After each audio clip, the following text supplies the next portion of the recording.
गांव के एक छोटे से घर में रहती थी शारदा देवी, घर की सख्त सास। उनके बेटे रवि की शादी हुई थी एक सीधी सादी लड़की पूजा से। पूजा बहुत समझदार और मेहनती थी, लेकिन शारदा देवी उसे कभी पसंद नहीं करती थी। सुबह होते ही शारदा देवी की आवाज गूंजती, पूजा, अभी तक चाय नहीं बनी? हमारे ज़माने में तो हम सूरज से पहले उठ जाते थे। पूजा चुपचाप मुस्कुरा कर कहती, अभी बनाती हूँ माँ जी। पूजा दिन भर घर का सारा काम करती, झाड़ू, पोछा, खाना, कपड़े, सब कुछ। लेकिन फिर भी शारदा देवी को उसमें कमी ही दिखती। एक दिन पूजा की तबीयत खराब थी।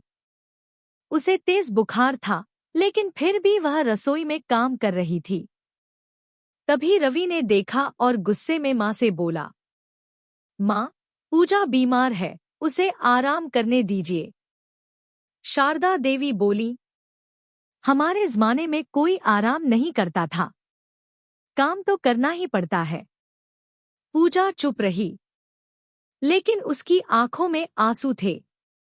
उसी रात शारदा देवी को अचानक चक्कर आया और वो गिर गईं। पूजा तुरंत दौड़ी, उन्हें संभाला और डॉक्टर को बुलाया। डॉक्टर ने कहा, इनकी देखभाल ठीक से करनी होगी, नहीं तो हालत बिगड़ सकती है। अब पूजा दिनरात शारदा देवी की सेवा करने लगी। दवा देना, खाना बनाना, समय पर आराम कराना, सब कुछ। एक दिन शारदा देवी ने देखा कि पूजा खुद बीमार होने के बावजूद उनकी सेवा कर रही है। उनकी आंखें नम हो गईं। धीरे से उन्होंने पूजा का हाथ पकड़कर कहा, बेटी, मैंने तुझे कभी समझा ही नहीं। तू सच में बहुत अच्छी है, मुझे माफ कर दे।